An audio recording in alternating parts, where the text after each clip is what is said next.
Okay. Uh, Double sideband uh, full carrier. So previously we have seen about AM generation, square law modulator. Generation of there are two types we already saw. Okay, the things yeah, square law modulator and switching modulator. So now we are going to see about double sideband full carrier. So DSP-FC. So AM generation is similarly same. The components of DSP, FC, and AM it is similarly same because there are three components in AM and double sideband suppressed carrier. One is lower band, another one is upper band, and between the carrier. Okay, so lower band, uh, you know, uh, I will show the diagram. Yeah, see. So this one is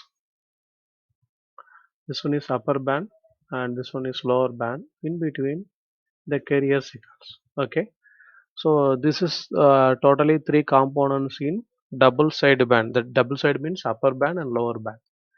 So yeah, so lower band, upper band, and position of carrier. So if it is lower band, then we can say that is frequency, carrier frequency minus modulating frequency, and cutoff frequency or carrier frequency, that is FC here, then FC plus FM. So here carrier frequency is there. So if you're going to add a modulating frequency, then you will be getting upper band. If you're going to eliminate modulating frequency, then you will be getting lower band. So the graphs shown the information. You know there are two bands we are using and one carrier we are using for the transmission. Actually, the real thing is the carrier doesn't have any information. Only lower band and upper band only have the information. So we are sending the information from transmitter to receiver, and the information contained only lower band and upper band, but carrier doesn't have any information. It has only carry the signal. So carrying purpose only we have that carrier signal. So if we going to transmitting signal, so the carrier is really it is no need. Actually, the carrier it is used for carry the signal to avoid interference of noise.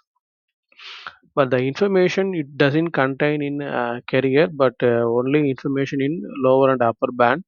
So that we have to eliminate the carrier. Also, we should avoid the interference of noise.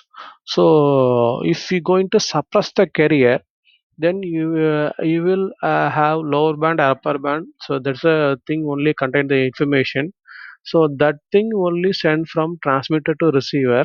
So if it is transmitting to receiver without the carrier or suppressing of the carrier, we can say the technology name is double sideband suppressed carrier. Okay, so double sideband suppressed carrier. That means there are three kind of components in present in AIM generation. So we just left the carrier or suppress the carrier and finally send the information. This is the name is DSB-SC. So mathematically it will be represented as modulating signal M of t and carrier signal S of t. So M of t is equal to AM cos 2 pi FCT and C of t is equal to AC cos 2 pi FCT.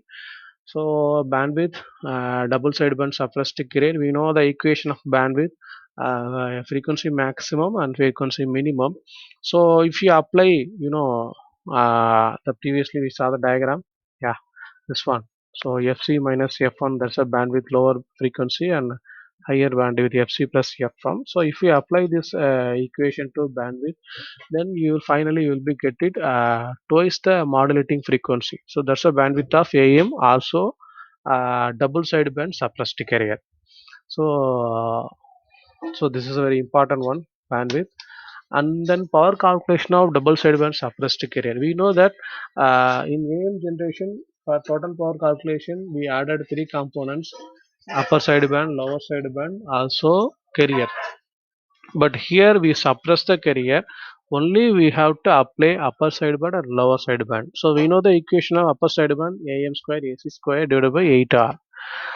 So upper sideband and lower sideband both has the same power, so equal power. So the equation also same, am square ac square 8r is equal to, that means plus, that is we are adding total power.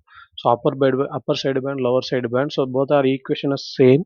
So if you adding that and final total power equation, you get it am square ac square divided by 4r, because if you get, denominator part will be divided, means you will be get it 4r. So generation of double sideband suppressed carrier. So there are two modulating technique we are using. One is balanced modulator, another one is ring modulator. So balanced modulator, AM modulator. There are two modulator we are using. So here that is balanced modulator, and local oscillator that will be used for generating carrier signal. So you know these two identical AM modulator we can call as a balanced modulator, because both are say same. That means same device, that is identically produce the same output, that is called as balanced modulator. The only difference is here also you are giving message signal, here also you are giving message signal. Here we are giving a shifting, that is minus m of t. Also here also there are another carrier signal we given here. Yeah, there it is a positive message signal, here you are giving negative message signal. So that's a difference. So output of a modulator S1 of t. So there are two output will be getting S1 of t and S2 of t. Finally, we summation of this S1 and S2, and you will be getting S of t. So S1 of t, the equation, this is the equation for AM generation. So S1 of t is equal to AC 1 plus KAM of t cos 2 pi FCT. Then output of lower AM modulation equation, the positive of message signal, you got it 1 plus KAM, or negative of modulation signal 1 minus KAM. So finally, the S of t is equal to, so we have to subtract them S1 minus S2. So S1 of t, if you apply the equation like that, and you get the equation similarly, so S1 of t, the equation. So S1, S2 of t, the equation. So just to substitute in this equation, if you substitute, and finally you got it 2 ACKAM of t cos 2 by FCT. So this is the equation you got it. So, there's a standard DBS waveform is equal to S of t is equal to AC M of t cos 2 pi FCT. So, the scaling factor, 2Ka. So, the equation might be like that. Then ring modulator. So, previously we saw which one? We saw balanced modulator. Now we are going to see about ring modulator. So, ring modulator, the diodes are looking like a ring, D1, D2, D3, D4.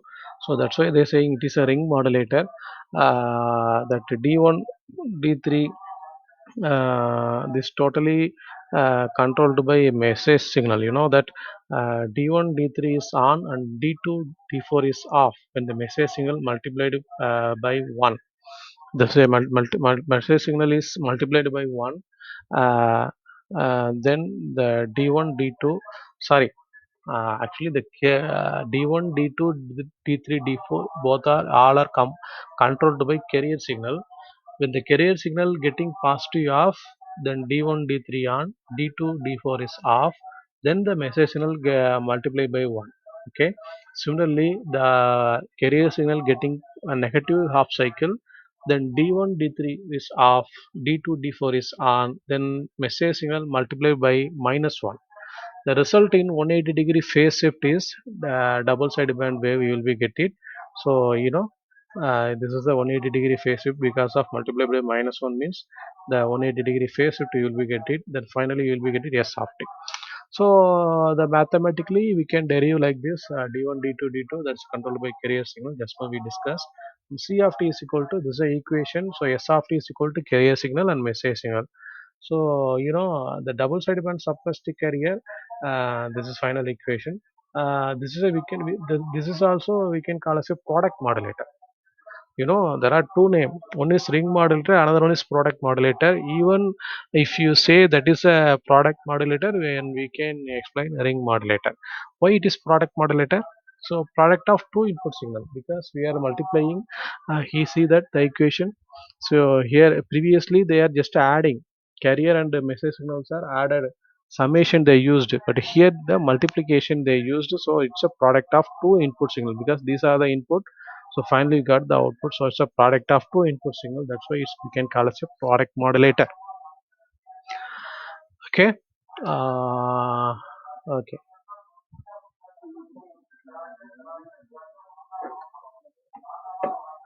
Mm, okay. Thank you.